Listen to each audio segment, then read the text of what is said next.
It's always Halloween, and I'm always your haunted host, Luce Tomlin Brenner.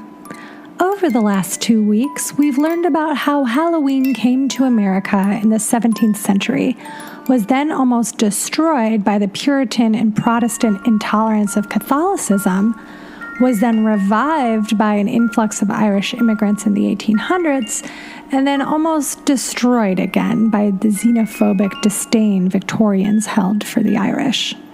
Victorian ladies' obsession with themed costume parties helped revive Halloween at the turn of the century, but without the Irish, Scots, and the Catholic religion, we wouldn't have one of our most treasured Halloween activities today. Let's take a quick trip back to the 13th century for a moment and discover the roots of trick-or-treating in a Catholic holiday known as All Souls' Day.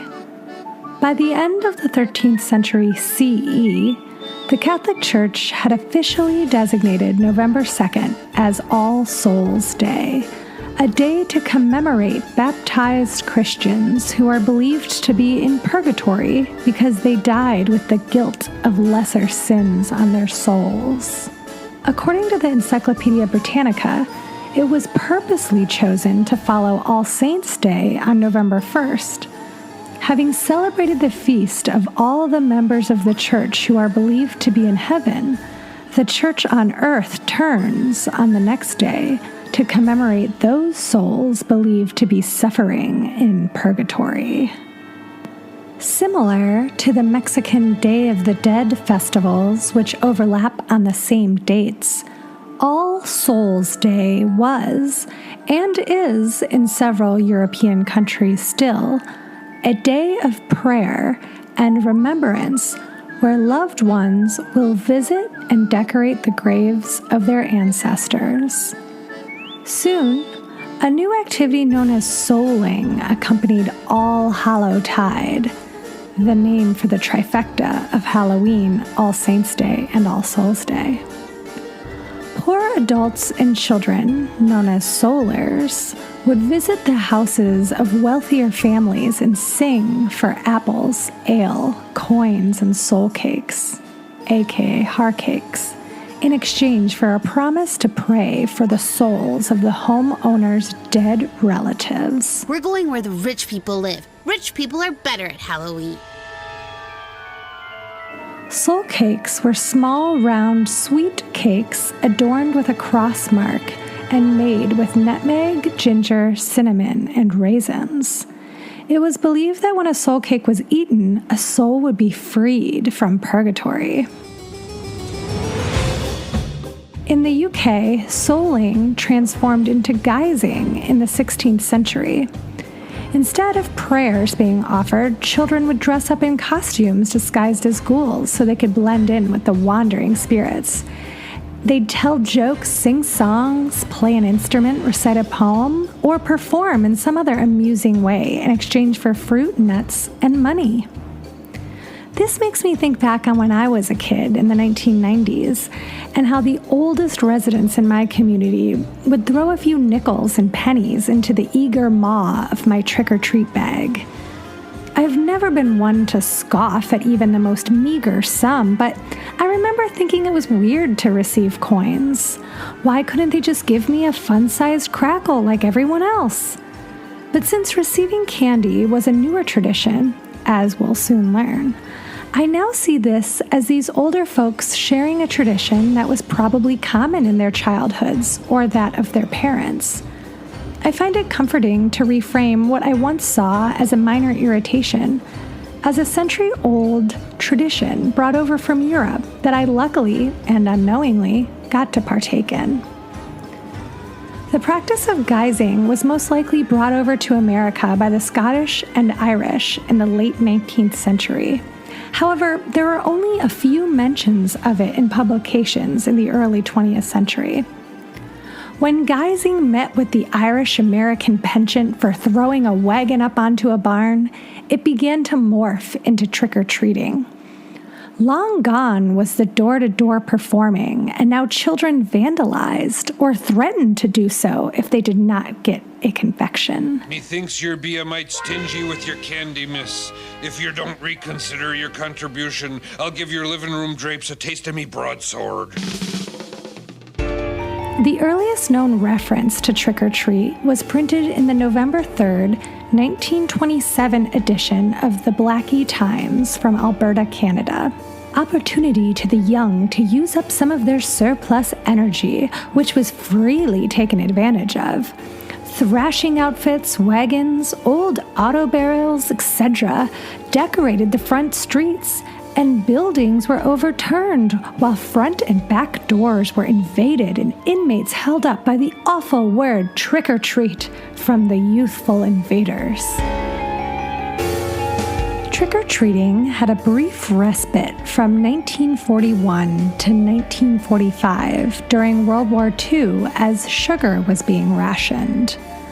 But as soon as the sugar rations lifted, the popularity of Halloween surged, and within 5 years, trick-or-treating was a near ubiquitous practice throughout North America. As the pranks and vandalism continued, moves were made to tone down the holiday.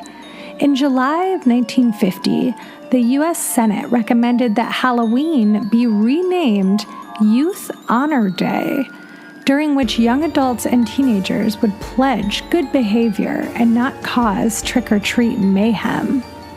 Luckily, that narc holiday never took off, but it did inspire integrating charitable acts into the holiday, such as collecting money for UNICEF, which in turn ended up eradicating some of the more violent vandalism anyways. What can I say except you're welcome?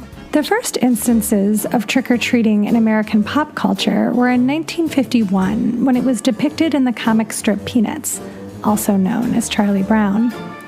Then, in 1952, Disney produced a cartoon called Trick or Treat, featuring Donald Duck and his nephews Huey, Dewey, and Louie. A listener recently called in to the All Hallows hotline to recommend this Disney special. You can hear what she loves about it in our Small Frights Trick or Treat Map episode from 2 weeks ago. From the 1950s to today, trick or treat has been a solid, beloved tradition in the United States, threatened only recently by the new suburban moral panic of trunk or treat. Also known as Halloween tailgating, trunk or treat features families in parking lots who take their kids from car to car to collect candy. Often the cars are decorated with Halloween themes. Participants tend to be screened in advance to increase safety, and only sealed packaged food is permitted to be distributed at the event, which is typically sponsored by an organization with a large parking lot. This is all done under the guise of safety, but meanwhile, 4th of July, New Year's, Christmas, and even the night before Thanksgiving all remain more dangerous than Halloween. I couldn't help but wonder, if Halloween wasn't a holiday with death in its bones, would parents be so worked up about trick-or-treat's supposed threats of horror?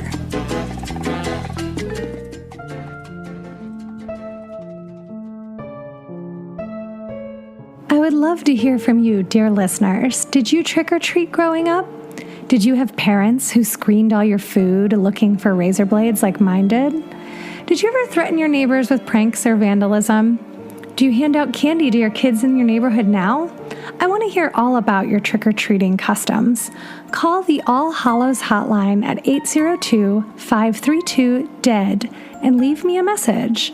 Or write me an mail at itsalwayshalloweenpodcast@gmail.com. I'd love to feature your stories and memories on an upcoming Small Frights Friday episode. You can also reach out on our new Instagram page at It's Always Halloween Podcast. There, you'll find all kinds of Halloween recommendations as well as all the visuals that correspond to each episode.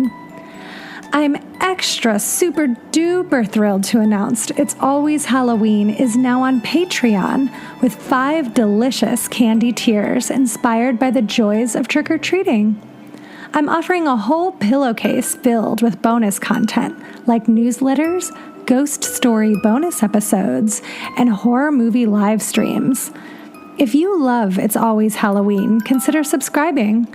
I intend to use Patreon to enhance the podcast and to create a compendium of horror and Halloween resources. Your support means more time for me to create more material for you. You can find us at patreon.com/itsalwayshalloween. Now, one more last bit of very exciting news. Starting this week, you can find It's Always Halloween in the NPR One app alongside all of your favorite podcasts and news from NPR.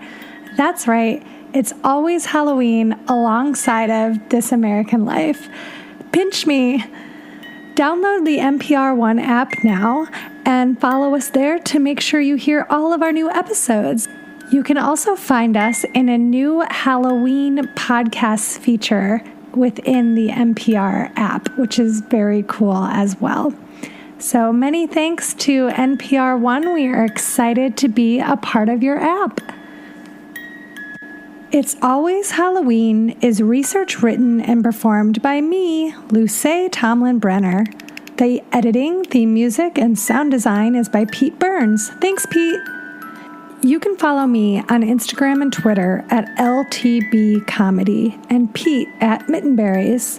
If you're on Apple Podcasts, please subscribe and write us a little review so that other like-minded ghouls can find us. Thanks so much for listening to It's Always Halloween, and come back next time, unless you're stuck in purgatory, in which case I'll eat a soul cake for you.